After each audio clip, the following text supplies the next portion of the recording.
Bonjour, donc c'est Samy Bougara de nouveau sur la chaîne YouTube de Classico Quantique. Aujourd'hui, nous essayons de donner une explication de la déviation de la lumière due à la masse de soleil. Donc, nous essayons de donner une explication newtonienne ou bien classique de l'expérience de Eddington.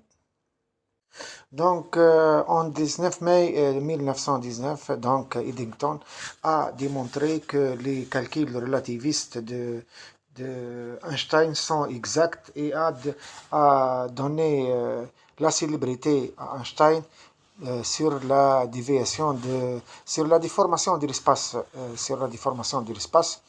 Donc, nous essayons aujourd'hui de trouver le calcul newtonien qui donne un demi-angle, ou bien l'angle trouvé par la relativité et le double de l'angle trouvé par le moitié de l'angle trouvé par le calcul newtonien. Donc, nous essayons de donner une explication newtonienne comment on peut calculer la déviation de l'angle. Donc, je répète, vous voyez la position apparente voilà, donc la position apparente, ici, la position apparente de la position réelle et la euh, position réelle de la Terre et la position de la faisceau lumineuse et la position apparente. Donc, vous voyez qu'est-ce que ça veut dire, position réelle ou position apparente. Vous voyez. Donc ici, on a une position réelle. Voilà. Donc la lumière devient de cette position. La lumière devient de cette position, position réelle, et nous l'observons dans cette position. Vous voyez ici donc la position réelle, ici une position réelle, ici une position réelle. Position réelle et ici une position observée par l'observateur, celui-ci. On commence. Vous voyez ici donc un photon est devenu un photon ici donc émis d'une certaine étoile. Et vous savez, on suppose que la trajectoire est hyperbolique. Donc on suppose que la trajectoire est hyperbolique suivant la relation donc R égale 1 plus P, R égale P sur 1 plus cos θ, donc l'équation hyperbolique.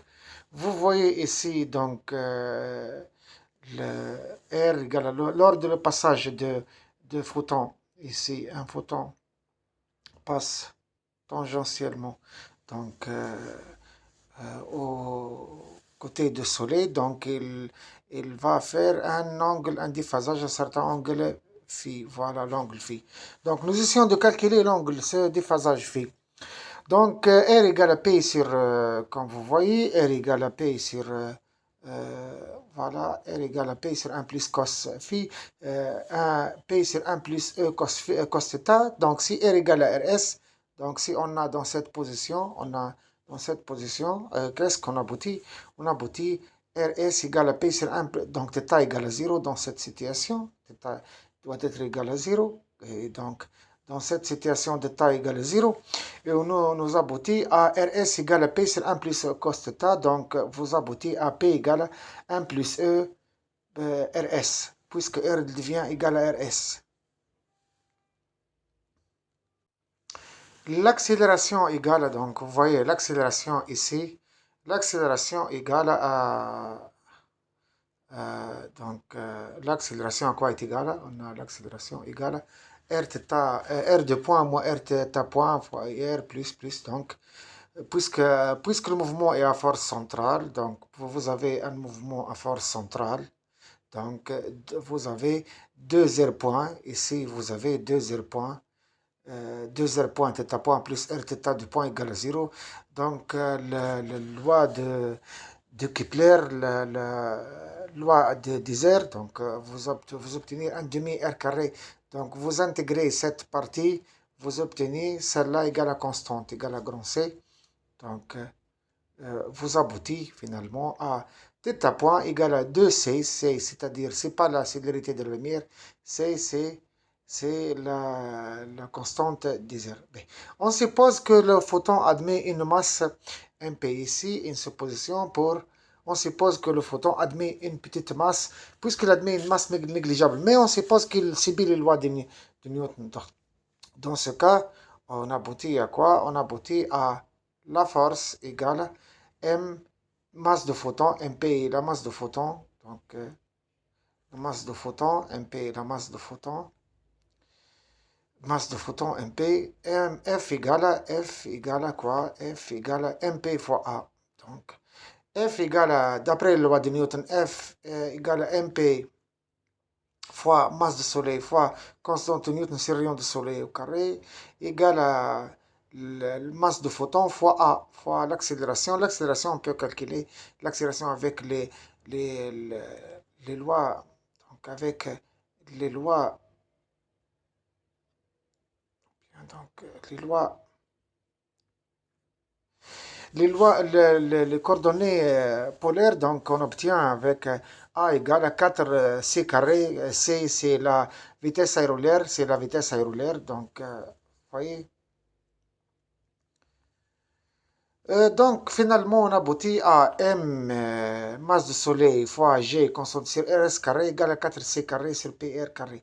Donc, ça signifie que 4C carré sur P égale à la constante de Newton fois masse de soleil. Donc, finalement, on aboutit, donc, puisque P égale à 1 plus E RS, finalement, on aboutit à ce résultat que 4, le C ici, et le C ici, donc, je m'excuse.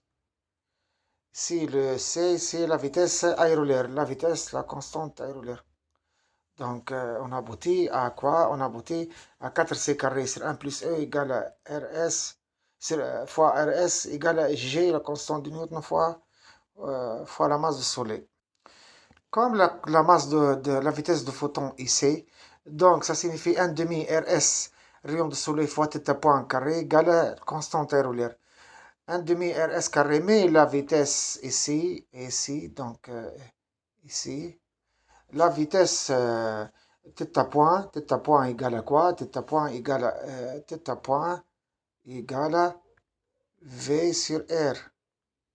V sur R. Donc, on aboutit à C sur RS, c'est rayon de soleil, donc 1 demi RS carré fois C sur RS égale à la constante aérolaire, ici la constante aérolaire. C'est la constante aérolaire. Finalement, on obtient 4.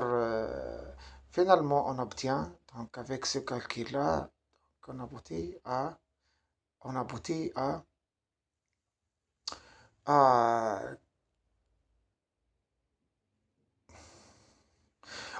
à quoi? À que RS fois C carré, donc ici, RS fois C au carré sur 1 plus E égale à G fois masse de soleil. Donc, finalement, et on obtient le résultat, ce résultat suivant. Donc, on obtient ce résultat 1 plus E fois rayon de soleil fois la vitesse de la lumière au carré égale à sur ms fois G constante de Newton. Et donc, E égale à quoi? E égale à R rayon de soleil fois C carré sur masse de soleil fois G moins 1. Donc, égale à, en fait, rayon de soleil fois C carré moins M masse de soleil fois G sur masse de soleil fois G. Donc, puisque le rayon devient de l'infini, donc si R égale à l'infini, ici, le rayon est devenu de l'infini. Donc, R va tendre quoi? Vers l'infini. Donc, R va tendre vers quoi? Vers l'infini. Donc, on aboutit quoi? R tend vers l'infini. On obtient 1 plus E cos θ, il faut qu'il tende vers 0. Donc, lorsque cette quantité tend vers l'infini, que veut dire? Veut dire cette quantité étant vers 0. Donc, il va aboutir à 0. Donc, il va tendre vers 0. Et on obtient θ égale à cos θ égale à moins 1 sur E. Cos θ égale à moins 1 sur E, c'est-à-dire cos θ en remplaçant dans le calcul, cos θ égale moins 1 égale à cos θ égale à un masse de soleil. Donc, masse de soleil sur masse de soleil fois G sur masse de soleil fois G moins RS, R de soleil fois C carré. Donc, le phi de Newton, le calcul, le phi de Newton, c'est très important. Cette phi de Newton, égale à quoi? Égale à arc cosinus masse de soleil fois G sur masse de soleil euh, fois masse de soleil fois G moins RS au carré. Donc le calcul newtonien, c'est donne la moitié de la réalité. Que veut dire la moitié de la réalité? En fait, lorsqu'on calcule la déviation, on trouve un angle double. Donc le phi relativiste ici, donc je peux écrire le phi relativiste. Donc ici, le phi relativiste est deux fois phi de Newton.